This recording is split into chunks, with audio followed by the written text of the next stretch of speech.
What's up, guys? Welcome to the Stats Free Sports channel. Let's get right into it. Here to bring you my live reaction and slash recap to the Lakers versus Warriors game one. Let's get into it. This is one of those series you hope and pray everyone stays healthy, everyone has a good home life, the kids not stressing them out, the spouse is not stressing them out, everything's going well. We need everyone in their top tier form. This will be a great series. What a good game. The Lakers won to lose in the fourth quarter now. They definitely tried to lose it about a 4 minute mark. They definitely tried to throw it away, but they held on tight, held on to the win. What a game. Took a bunch of notes. Let's get into it.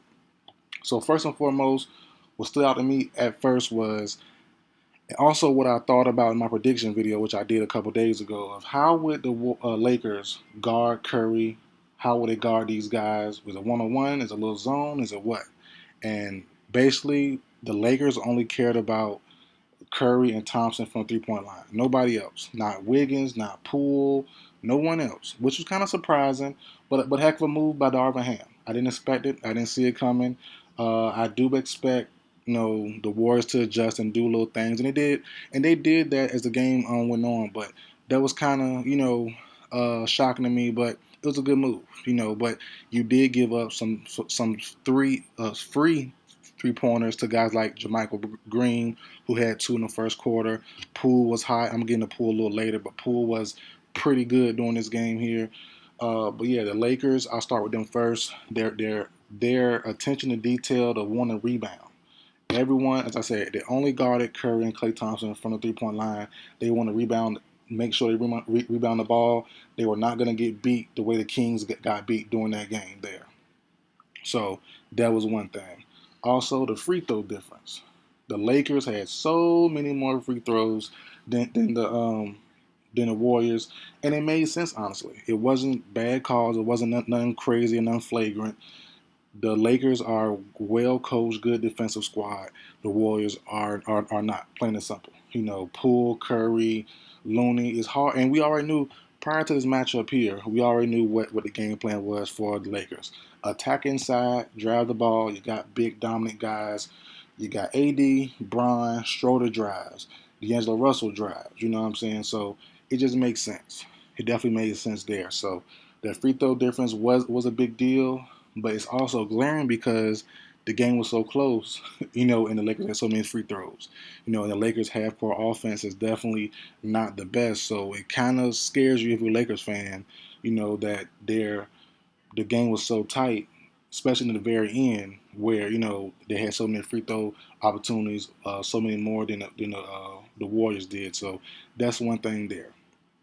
Next, I'm gonna say this: AD. I hope he can sustain this energy level all game long. Play a lot of the game, most of the game. Don't know his minutes quite yet. I didn't look it up, but I really hope, I really hope that he can sustain himself the entire time. The real thing is, I kept getting nervous watching the whole game. I'm like, yo, please take AD out. Let him get some rest. Don't let him get fatigued. Get fatigued. You start playing weird and get hurt or something. Because I would have loved for the Lakers to have a backup big like Mo Bamba to really step in, but he's not there yet. I guess Ham doesn't quite trust him, so AD has to play most of this game. He's the X factor to this game, so it definitely does make sense there. But all in all, man, AD was phenomenal. He was fantastic. He was elite the entire time. But he got to be more aggressive in that second half. When they need him the most, you can't let Draymond lock you down. You can't let other guys lock you down. You got to really do your job and do your thing there. So first half, phenomenal. Second half, kind of quiet on the offensive end. Set up for a lot of threes. And it seemed like towards the end, him and AD and LeBron got kind of timid. They really did. So that's something there to look out for the final parts of the series here. Uh, on to some more Lakers before I get to the Warriors. You look at guys like Vanderbilt. You look at guys like D'Angelo Russell, Austin Reeves, Schroeder. Those guys are super impressive, especially Vanderbilt.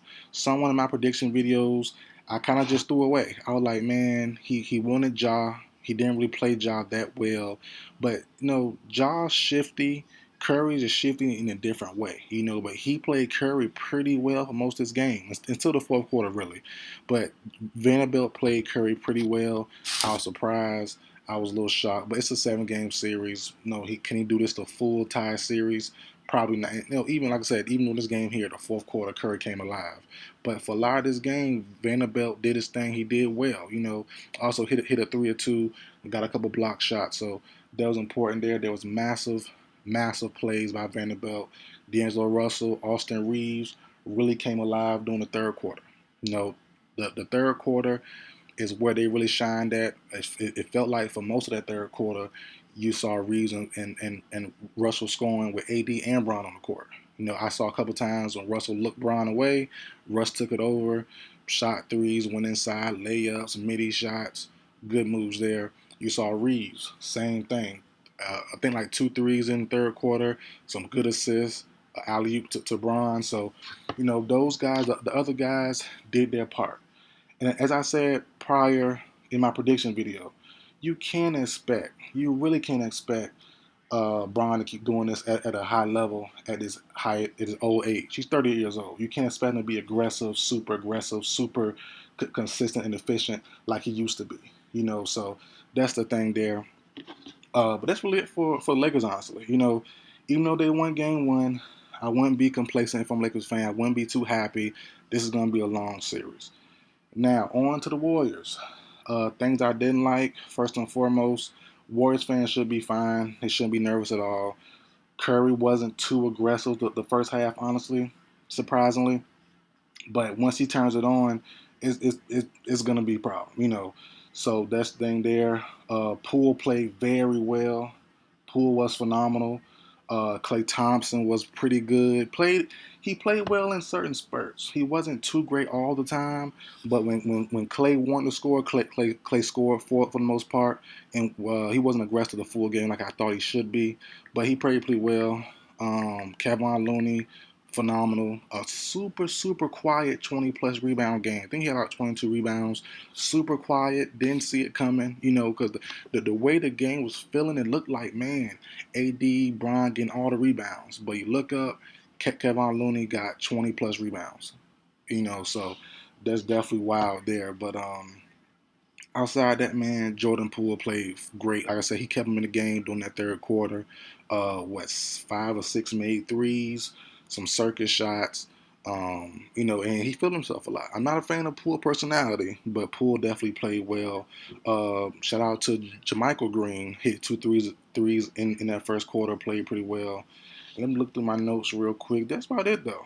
As I said, Bron, stop shooting threes. That's one more thing as well. LeBron, stop shooting threes. Middies and inside game only. Threes is not your thing no more, bro. He was struggling from 3-point line today. I think he made 1 or 2, but those were in the second half. Troy Brown Jr. on Klay Thompson will not work long term. As I said, I thought when that matchup came on, just like Stan Van Gundy said, I saw the same thing. The Lakers cannot put Troy Brown on him for too much longer or in too many situations because Troy Brown Jr. was getting lost in the sauce every time trying to guard Klay. So that was a tough matchup there. They didn't really expose it like I thought they would, but I think they definitely will look into it when Troy Brown's on the court. Curry, Klay is going to eat him alive. So that's one thing there as well. Draymond really was a non-factor to the fourth quarter. Had some good, strong defensive moments. But as I said earlier, though, he didn't really do too much. Same as some other Warriors as well. Some other Warriors, they were cool, but when the fourth quarter came alive, Curry picked his game up.